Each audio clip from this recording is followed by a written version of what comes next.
le photovoltaïque, opportunité pour votre entreprise. Nous allons suivre en fait un cas concret. Donc je vais simplement vous amener pour commencer sur un cas et on va aller pas à pas sur, voilà, à travers de ce cas. C'est comme s'il s'agissait finalement d'une étude de faisabilité. Donc c'est un peu l'idée, ben voilà, c'est aussi un peu ce que vous auriez si vous commandiez une étude de faisabilité et je vais vous montrer un peu le type de réponse que vous pourriez attendre si vous demandiez à un bureau d'évaluer le potentiel de votre entreprise pour du photovoltaïque. Et puis je vous profite de vous donner quelques pistes, quelques réflexions là autour. Le cas concret que nous avons choisi aujourd'hui, il s'agit d'une entreprise horlogère de l'Arc Jurassien. Bien évidemment, la photo ne correspond pas à ce site, hein, on voulait pas que vous, enfin, on voulait garder une certaine confidentialité. Donc j'ai pris une photo au hasard sur Google, mais toutes les données qui vous seront communiquées ici sont des données d'un cas concret et d'une étude que nous avons réellement menée. Donc il s'agit d'une entreprise qui consomme 1,5 gigawattheure par an, grosse consommation, un profil énergétique basé sur des horaires donc, de travail 6 jours sur 7. Vous pouvez voir le profil ici en sombre qui correspond là à une semaine avec le samedi un peu moins d'intensité et le dimanche plus beaucoup d'activité.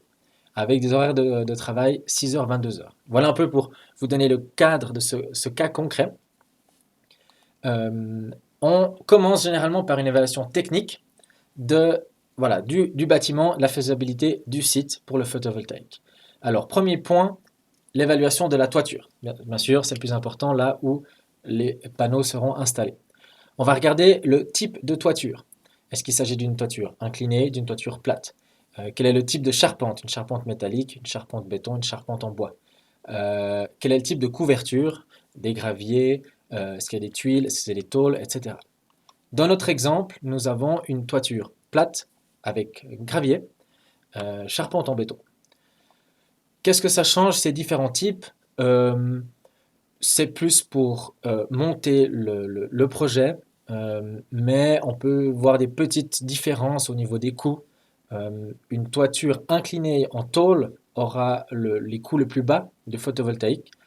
Une toiture plate gravier aura aussi des coûts assez bas, tout comme inclinée en tuile finalement. Je pense que les coûts sont un peu plus élevés si on a une toiture plate à étanchéité nue, parce qu'on va devoir ajouter du lestage. Et puis le pire cas, si je puis dire, c'est les toitures végétalisées, où là vous allez voir dans la slide qui suivra, on doit un peu plus espacer les panneaux, il y a un peu plus de contraintes, donc là ça augmente un peu les coûts. On regarde ensuite la surface utile disponible. Donc, vous voyez qu'il y a pas mal d'obstacles sur cette toiture, il y a des coupoles, il y a des éléments techniques, donc on va regarder où est-ce qu'on arrive à mettre du photovoltaïque, où est-ce que ça fait du sens d'en mettre. On va regarder les ombrages, donc pas seulement l'horizon lointain, les montagnes, mais aussi les obstacles proches. Typiquement, un bâtiment surélevé, par exemple là je vous montre ici, vous avez un peu une surélévation, donc tout ce qui est derrière, où on voit bien l'ombre d'ailleurs sur cette image, on ne va pas mettre du photovoltaïque ici. Voilà. Et puis, j'ai parlé aussi de sécurité, comme vous pouvez le voir. C'est généralement comment dire ça, une conséquence du photovoltaïque. C'est pas directement lié au photovoltaïque, mais la plupart du temps, les toitures ne sont pas sécurisées, donc pas de sécurité collective permanente. Et le fait que nous venons mettre du photovoltaïque implique d'ajouter de la sécurité et qui va aussi prendre un peu de place en toiture, surtout quand il y a des coupoles. On doit un peu voilà, être autour et les protéger contre les chutes à travers les coupoles. Dans notre exemple, je reviens à notre exemple, nous avions environ 1400 mètres carrés de surface utile pour le photovoltaïque. Dans cette évaluation générale de la toiture, on va regarder en particulier la statique et l'étanchéité. Pourquoi l'étanchéité? Il faut se dire qu'une installation dure environ une durée de vie de 25 ans, même si on réalise maintenant que la plupart des cas en fait, durent 30 ans encore très bien. Donc disons, on part de 25 ans minimum, généralement ça va même encore plus loin. S'il faut refaire l'étanchéité quelques années après avoir mis l'installation photovoltaïque, ça serait dommage. Donc en général, on va analyser l'état de l'étanchéité de la toiture. Si elle est en mauvais état, on va plutôt recommander de d'abord refaire l'étanchéité avant de poser le photovoltaïque. Même si on pourrait très bien enlever le photovoltaïque, refaire l'étanchéité et remettre, mais ça serait un peu des coûts inutiles. Si on peut s'en éviter, c'est bien. Au niveau de la statique, il faut bien sûr que le toit résiste à la surcharge des modules. Euh, et là, une première évaluation en fait permet de dire un peu si il faut faire une étude plus avancée ou pas. Généralement, les charpentes en bois inclinées ont une bonne résistance. C'est surtout les charpentes métalliques auxquelles il faut faire attention. Donc s'il y a une charpente métallique, là, je recommanderais une étude statique pour vérifier la charge admissible. Voilà pour ce point. Ensuite, bon, voilà, on a la surface utile. Quelle disposition mettre en toiture? Si on a une toiture inclinée, ben, on va simplement poser les panneaux sur la toiture avec la même inclinaison, soit en intégré. Donc l'intégré, c'est que les panneaux vont prendre la place de la couverture du toit. Donc on enlève les tuiles et on met les panneaux à la place et c'est les panneaux qui garantissent l'étanchéité de la toiture. Ajouter, on laisse le toit tel qu'il est, on laisse les tuiles et on vient simplement ajouter les panneaux par-dessus avec un petit espace et ils n'ont pas besoin d'être étanches. Là, on a le maximum d'utilisation de la surface utile. En toiture plate, on a le cas de notre exemple qui serait dans une toiture plate gravier, on recommanderait des dômes est-ouest. Comme vous voyez sur l'image ici. Et là, on atteint 90% d'utilisation de la surface. C'est le meilleur qu'on puisse faire pour une toiture plate. Voilà. On peut également les mettre en face sud. Ça optimise, je dirais, la production de un panneau. Donc chaque panneau est optimisé pour la production. Mais globalement, on perd beaucoup de surface. Et puis le gain en énergie n'est pas aussi intéressant que de pouvoir vraiment remplir la surface de photovoltaïque. Donc actuellement, c'est vraiment les dômes est-ouest qui ont la cote, si je puis dire, et à juste titre qui sont le plus utilisés. C'est aussi un peu mieux au niveau de l'emprise au vent, c'est-à-dire que là, ici, peut-être vous voyez, il y a des panneaux métalliques pour éviter qu'il y ait trop d'emprise au vent, c'est-à-dire que s'il n'y a pas ça, on doit augmenter encore plus le lestage ben, soit la toiture ne le permet pas, il n'y a peut-être pas cette capacité pour le lestage, soit simplement ça fait des coûts plus élevés. Donc aussi un avantage là, c'est moins d'emprise au vent, moins besoin de lestage. Dernier cas, une toiture végétalisée. Là, on perd encore plus de surface. Il faut savoir que le photovoltaïque accroît ou augmente la croissance de la végétation. Donc on peut avoir une toiture qui n'a quasiment que de la mousse, on met du photovoltaïque et une année plus tard, on vient voir que c'est la jungle sur notre toiture. Parce que c'est simplement un effet de serre et concentration de l'eau de pluie qui crée ça. Donc végétaliser, c'est un peu plus compliqué pour le photovoltaïque. Il faut espacer les rangées, surélever un peu les panneaux pour être sûr que la végétation ne vienne pas faire de l'ombrage. Voilà. Si on peut éviter, bon, je recommanderais plutôt d'éviter, mais ça se fait très bien, c'est tout à fait possible. Voilà un peu pour la disposition. Euh, Quelques impressions. Vous voyez là des toitures donc est-ouest sur gravier. Dans ces genres de cas, on utilise le gravier comme lestage. Donc c'est assez utile. Ça permet de ne pas ajouter beaucoup de lestage, voire pas du tout. Et puis voilà, c'est un peu ça que je voulais dire. Je laisse voir ces impressions. Au niveau de l'évaluation technique, on continue avec le concept électrique. Au niveau du concept électrique, donc si je pars du côté photovoltaïque DC, puis je vais arriver jusqu'au tableau général AC, on a donc d'abord les onduleurs qui transforment le courant continu, donc le photovoltaïque produit de l'électricité continue DC, et qu'il va falloir transformer en alternatif pour l'usage quotidien. Donc l'onduleur est en charge de ça. Vous voyez là quelques exemples. Les questions sont généralement est-ce qu'on les place en toiture ou dans le local électrique. Vous avez deux exemples en toiture à droite et un exemple ici dans un local en sous-sol. Les différences, ben, en toiture, il faut les protéger contre les intempéries. L'accès peut être un peu plus compliqué. L'avantage en sous-sol, c'est qu'on voilà, on a un accès très facile. Par contre, bah là, ça prend un peu de place. Donc, il faut avoir la place dans un local technique. Et puis, on a besoin d'ajouter quelques protections supplémentaires, parasur tenseur et aussi pour éviter les risques d'incendie qui sont voilà, faibles, mais ça demande un tout petit peu plus de protection. C'est d'ailleurs les box que vous voyez en dessous. Voilà pour les onduleurs. À partir de là, l'électricité est en alternative donc. On va regarder le chemin de câble, où est-ce que les câbles vont passer. Ça peut être, alors de nouveau, hein, ça peut être en DC ou en AC. Ici, quelques exemples. Alors ça, c'est un cas très particulier qu'on voit vraiment rarement. C'est juste pour vous montrer que s'il existe des cheminées inutilisées, on peut très bien les utiliser. Donc ça, c'était une gaine d'aération. Les câbles rouges et ce gris étaient déjà existants. Et le câble photovoltaïque, c'est juste le petit gris là, qui est au milieu, qui sauf erreur ici à des câbles AC. Et on arrive directement dans un local, dans une local de chaufferie qui est adjacent au local électrique pour le raccordement derrière. Ici, les câbles photovoltaïques sont dans la gaine métallique. C'est pas le verre, hein, c'est la gaine métallique. Et puis ici, vous le devinez là le long. Ici, pour le coup, il s'agit de câbles DC. Les onduleurs se trouvent là en bas, sous le seau de l'eau, dans un local technique. Voilà, là aussi, c'est un peu selon la situation, ce qu'on arrive à faire. Un choix ou un autre est sélectionné. Et finalement, on va s'intéresser au raccordement au tableau général, basse tension. Donc, la question en fait la plus importante, ça serait la deuxième, l'intensité de raccordement est-elle suffisante?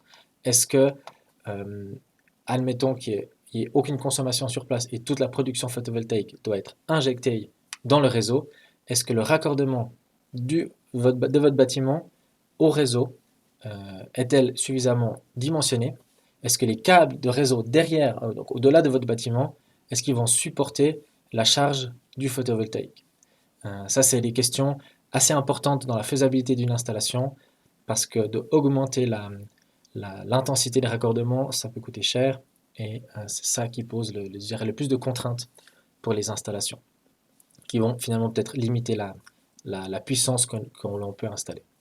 La place suffisante, on va devoir ajouter un compteur de production au niveau du tableau. Donc c'est bien s'il y a 2-3 cellules qui sont libres aussi pour les parasurtenseurs et les protections.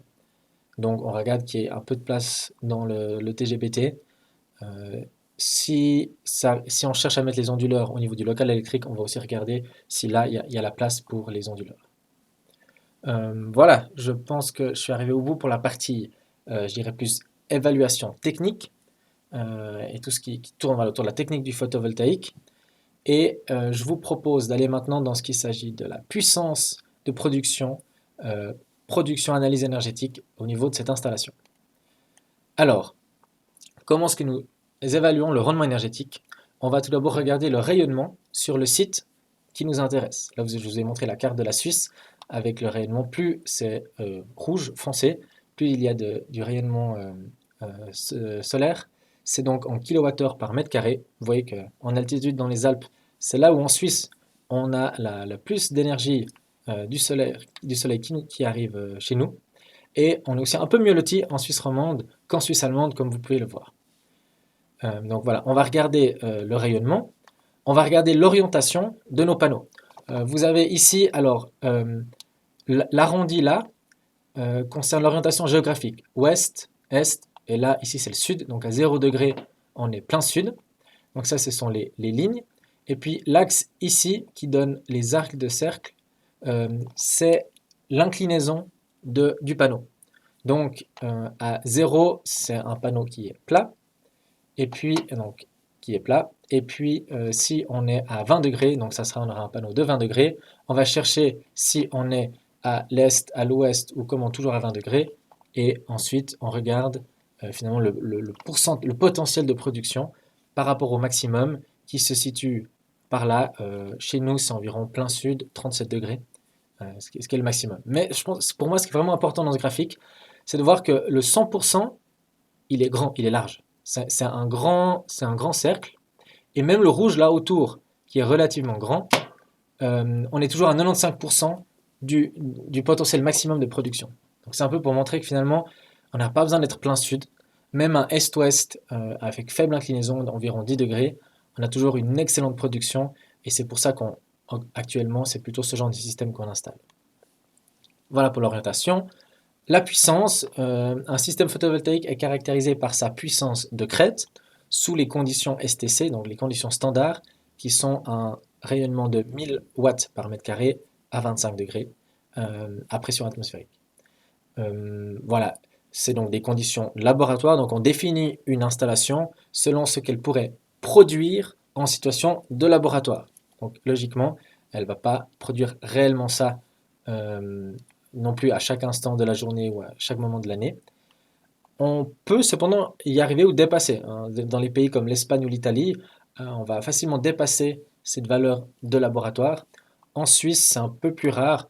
On va s'y approcher, mais il faut vraiment être en pleine journée d'été, plein sud, pour qu'on dépasse ces valeurs de laboratoire. Comme règle de Pouce, je vous donne un nombre, un ratio à utiliser, 190 watts crête par mètre carré. C'est à peu près l'état de la technologie actuellement. Ça correspond voilà, au rendement des panneaux que l'on trouve actuellement sur le marché. Donc vous pouvez regarder votre surface utile, regarder le taux d'utilisation de cette surface selon l'implémentation et vous multipliez par ce facteur. Je vous rappelle, dans notre exemple, nous avions 1400 mètres carrés avec une orientation est-ouest d'un dôme est-ouest à une couverture de 90% de la surface utile. Vous multipliez ça encore par 190 watts crête par mètre carré, ce qui nous donne 250 kW crête dans notre exemple. Et c'est sur cette base que nous allons continuer la suite de nos calculs. Voilà pour la puissance. Et ensuite, on met tout ça dans la formule pour sortir l'énergie que peut produire notre installation. Dans ce cas-ci, cette installation, donc là j'ai mis la situation géographique qui correspond, l'orientation qui correspond à ma situation, la puissance que nous avons, et on peut produire 242 000 kWh par année grâce à cette installation. Voilà, j'espère que je suis toujours tout le monde, pas de problème, super. Maintenant, quelques graphiques de consommation propre. La consommation propre, c'est quoi? C'est la production photovoltaïque que vous consommez simultanément sur place. Donc, vous produisez et vous le consommez en même temps. On appelle ça la consommation propre. A l'inverse, ce que vous ne consommez pas, ça part sur le réseau, c'est ce qu'on appelle l'injection et c'est revendu au GRD selon des tarifs qui sont connus et convenus, qui changent chaque année. Potentiellement, hein, pas obligatoirement. Ici sur le graphique, vous avez donc le trait rouge extérieur qui correspond à la consommation électrique du site. Vous avez le trait bleu qui correspond à la production photovoltaïque de notre installation de 250 kW crête. Et lorsque c'est rempli en vert, c'est qu'il y a la consommation propre, c'est-à-dire que le site consomme le photovoltaïque. Lorsque c'est rouge, c'est que le site consomme plus que ce que l'installation produit et donc le site doit quand même soutirer de l'électricité du réseau. Et le jaune, c'est lorsqu'il y a un excédent de production et donc l'excédent est injecté, revendu dans le réseau. Là, vous voyez que typiquement, c'est ce qui arriverait le week-end dans notre cas particulier.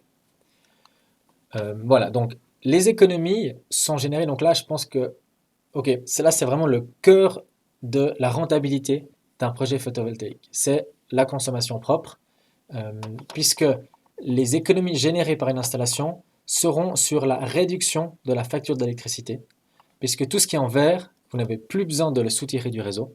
Donc, c'est de l'électricité gratuite. Bien sûr, vous avez dû investir dans une installation. Mais après investissement, ça équivaut à de l'électricité gratuite. Et ensuite, il y a un peu de revenu de la revente au réseau du surplus, la partie jaune, qui est un peu moins rentable parce que ça a des tarifs moins intéressants. Donc voilà, c'est vraiment la consommation propre qui représente un peu le cœur de la rentabilité d'une installation photovoltaïque. Si je mets le graphique dans l'autre sens, c'est-à-dire que je soustrais à la consommation du site, je soustrais la production photovoltaïque. Donc la ligne rouge, c'est l'ancienne ligne, donc le pourtour rouge, qui était la même chose qu'au graphique précédent, et j'ai soustrait le photovoltaïque pour devenir la ligne noire. Donc la courbe noire, c'est réellement ce qui est soutiré du réseau, puisque la différence en vert, elle venait du photovoltaïque. Donc vous voyez, vous avez abaissé la consommation de rouge à ici noir. Et lorsque il y a plus de photovoltaïque, ben on est en négatif, c'est-à-dire que c'est de l'énergie qui part sur le réseau au lieu d'être soutirée. Voilà pour avoir la vision, je dirais, du consommateur. Voilà, dans notre cas donc cette analyse-là, c'est une analyse qu'on va faire au niveau du site sur l'ensemble de l'année. On va faire une analyse quart d'heure par pas de temps quart d'heure, voire plus précise selon les cas. Donc on va vraiment analyser chaque jour, chaque heure, chaque quart d'heure de la journée pour avoir la consommation propre globale. On va généralement donner le pourcentage annuel. Donc ici, vous avez le pourcentage annuel, donc c'est l'axe ici, à gauche, vertical, le pourcentage de consommation propre par rapport à la production totale photovoltaïque pour une année de production. Dans notre cas, nous atteignons 95% de consommation propre. Ce qui fait du sens quand on compare que le site consomme 1,5 gigawattheure par année alors qu'on ne produit que 0,25 environ gigawattheure. Donc c'est une grosse différence de ratio entre la production et la consommation. C'est pour ça que presque la totalité de la production peut être consommée sur le site directement. Et donc vous avez ici la puissance nominale, donc différents types de taille d'installation. Donc nous on était à la ligne verte à 250 kW crête. Selon la puissance, le taux de consommation propre en bleu va changer et plus on est grand en taille, bien évidemment plus on produit, moins ça sera possible de tout consommer sur site et donc plus il y aura d'excédent qui sera revendu sur le réseau. En rouge, c'est l'autosuffisance, c'est à quel point le site est suffisant à lui-même en matière d'approvisionnement énergétique. À 0%, ça veut dire que le site soutire tout. Alors, hop, ouais, ok, soutire tout du réseau.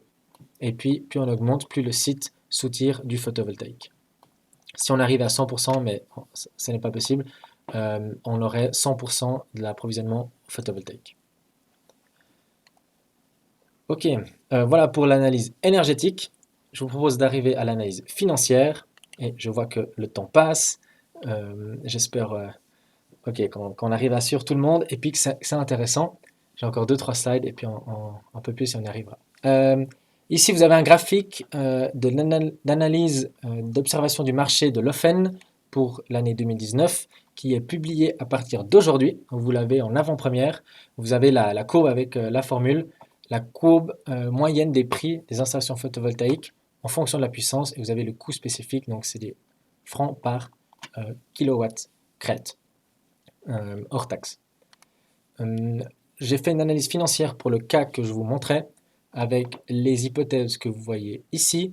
Je vous laisse les lire. Donc j'ai pris une dégradation de la production, j'ai ajouté les coûts d'entretien et de maintenance. Là, vous avez le tarif d'achat, donc ça c'est l'énergie qui est soutirée au réseau. Vous avez le tarif de rachat, c'est l'injection, donc ce que vous vendez au réseau de votre surplus de production.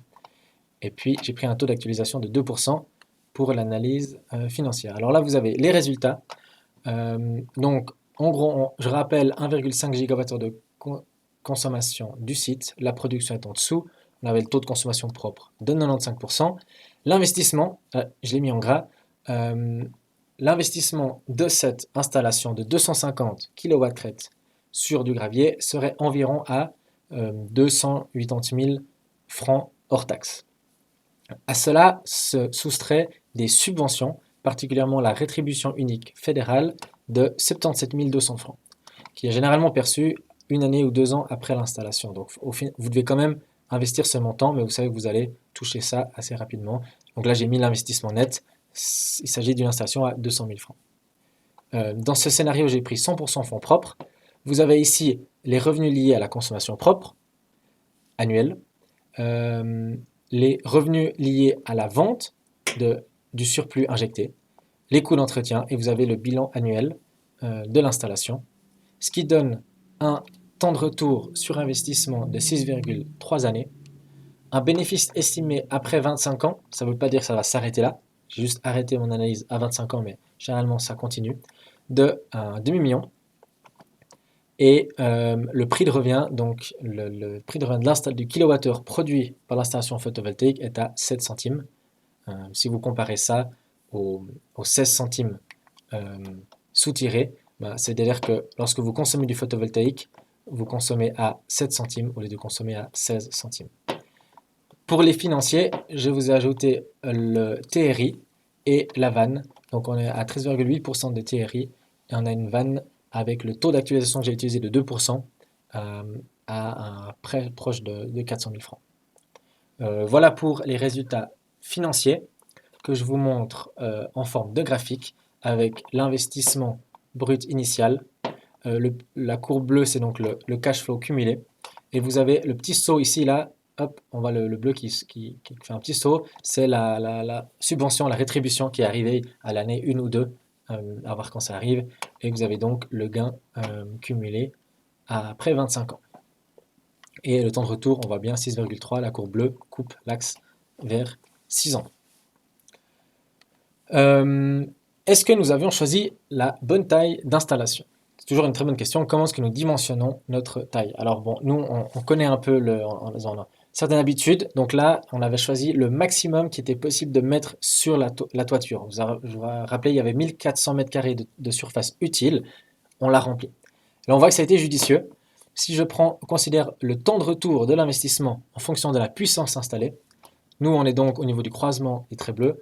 Vous voyez que plus la taille est grande, meilleur serait le temps de retour. Ce qui est voilà, logiquement le cas parce qu'on a une très forte consommation du site. En général, l'optimum est atteint lorsque la production est équivalent à la consommation annuelle. Et là, vous voyez qu'on en est loin. Vous allez me dire, alors pourquoi on n'a pas installé plus de puissance? Je suis d'accord avec vous. On était limité par la taille. Est-ce qu'il y aurait d'autres solutions? Et là, je vous propose, je ne sais pas Yannick, est-ce que le chat est très actif? Oh, ça va? Ok, d'accord. Je vous propose pendant quelques secondes d'écrire quelques propositions sur le chat d'idées que vous auriez pour qu'on se retrouve plus ici pour améliorer le temps de retour sur investissement.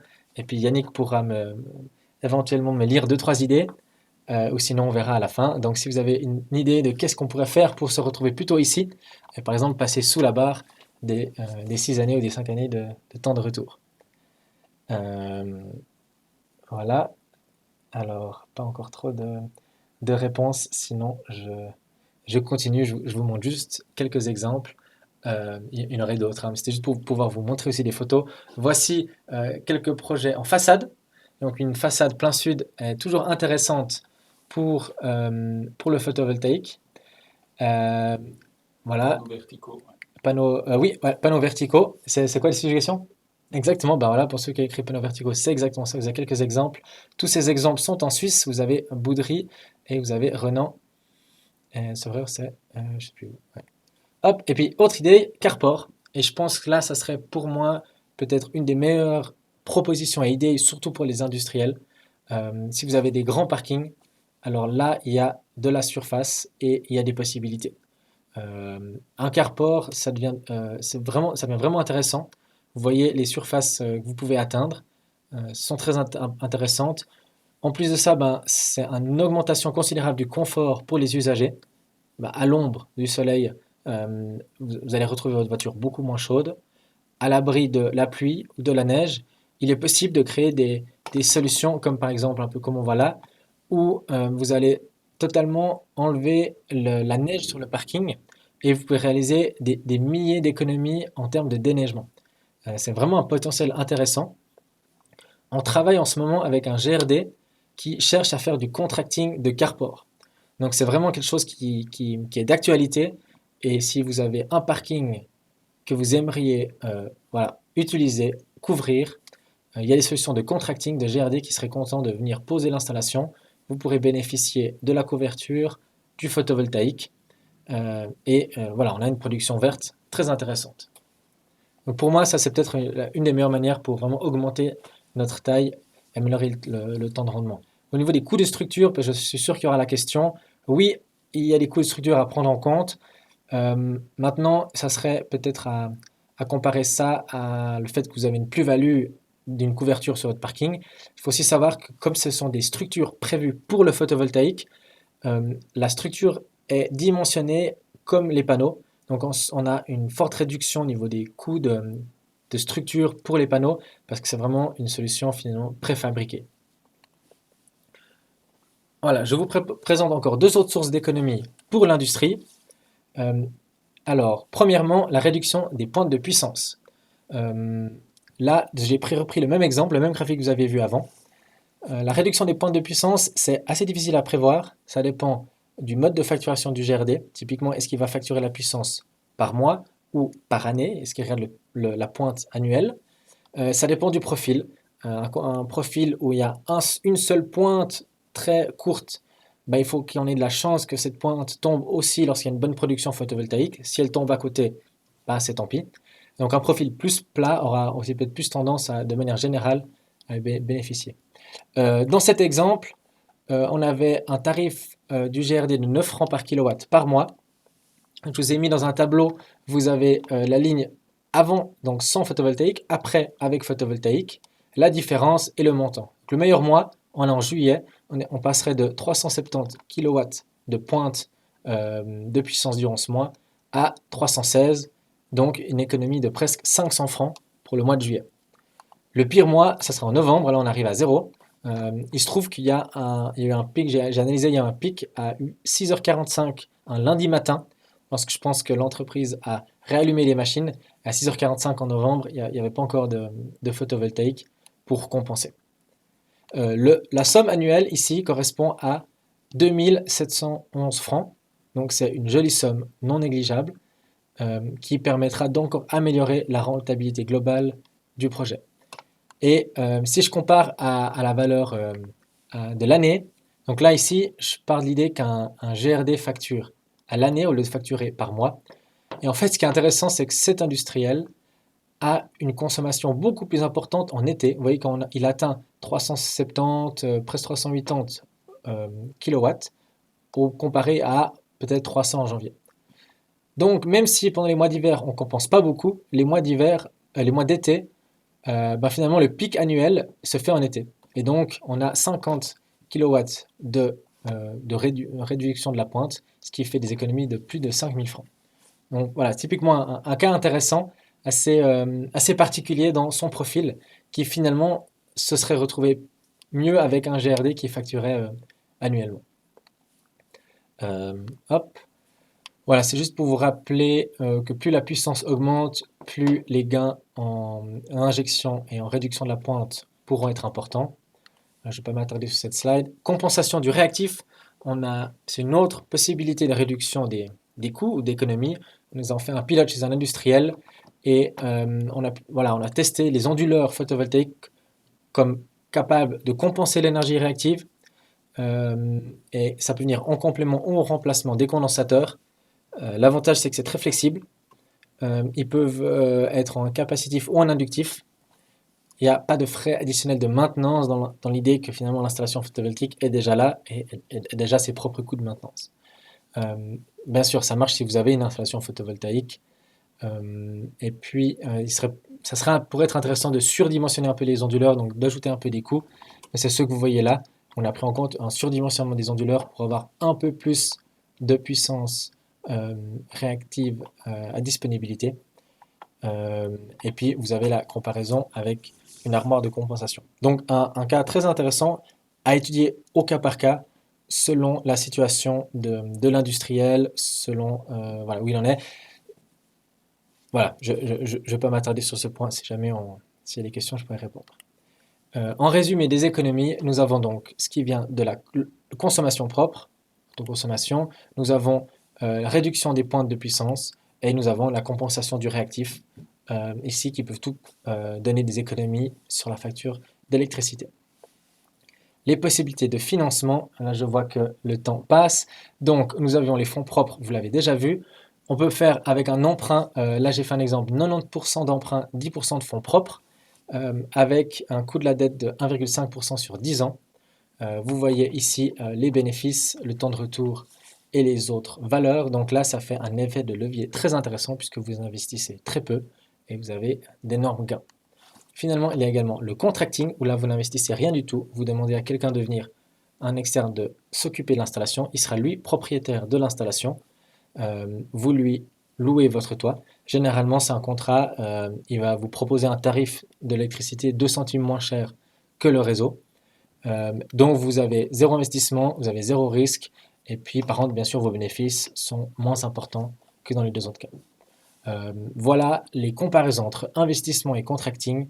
Donc, comme vous vous y attendre, fonds propres, excellent temps de retour, énormément de bénéfices, maîtrise des actifs. Par contre, c'est à vous d'investir, c'est à vous d'être en charge de l'exploitation.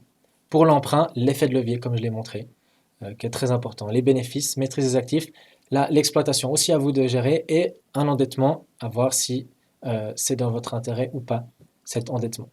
En contracting, pas d'endettement, pas d'investissement, pas d'exploitation. Vous n'êtes pas responsable, vous n'avez pas de risque sur cet investissement.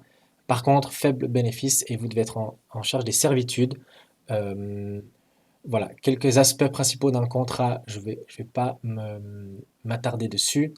Mais comme je l'ai dit avant, vous avez les servitudes associées, par exemple accès au toit, limite de responsabilité juste à se mettre en accord avec le contracteur, et puis éventuellement quelques frais annexes, mais qui sont très légers. Voilà, j'ai terminé pour cette présentation. Je vous remercie pour votre attention. S'il y a de la place pour les questions, Yannick, tu peux les poser. Et sinon, je vous informe qu'il y a aussi un petit sondage de satisfaction. Vous pouvez revenir dans le volet discussion. Et il y a un nouveau lien qui est apparu. Vous pouvez cliquer dessus et volontiers noter votre évaluation pour ce webinaire qui donc encouragera Impawatt et l'Agence de l'énergie à poursuivre avec, avec ces webinaires. Merci beaucoup pour votre attention et puis je laisse la place aux questions. Alors, il y a plusieurs questions. La première question, en toiture inclinée, mieux d'avoir des panneaux intégrés ou ajoutés? Coût, avantage. Mhm. Alors, le seul avantage des panneaux intégrés, c'est l'esthétisme.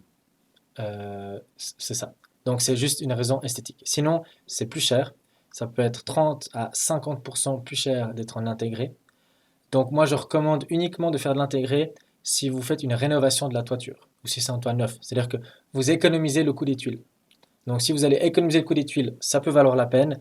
Autrement, c'est juste plus cher.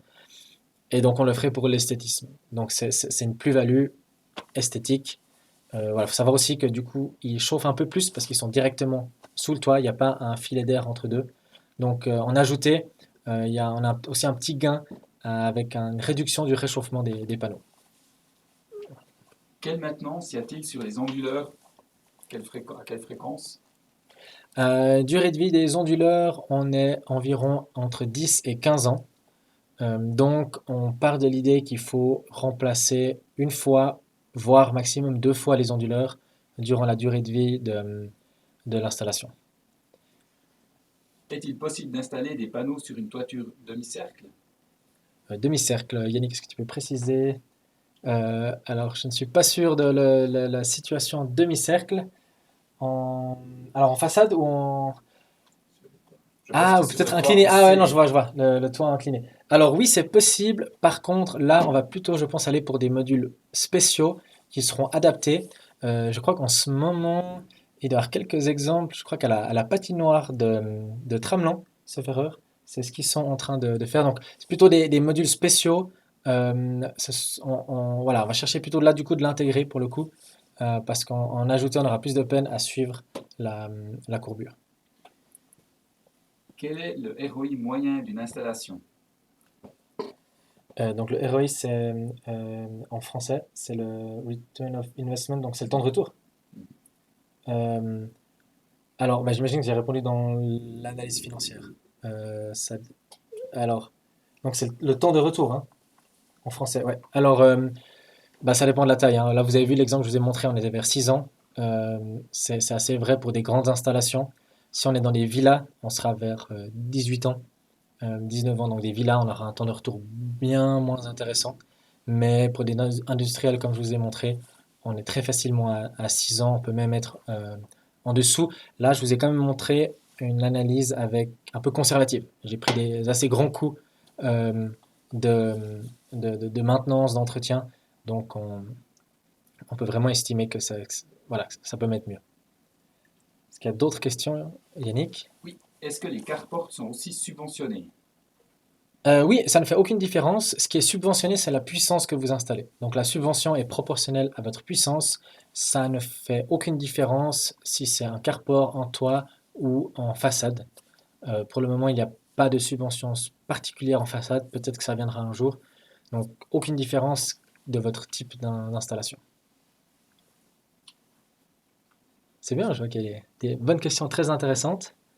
Est-ce intéressant de regrouper plusieurs petites surfaces de toit? Quel est l'impact sur le temps de retour? Oui, alors vous avez vu la courbe des prix.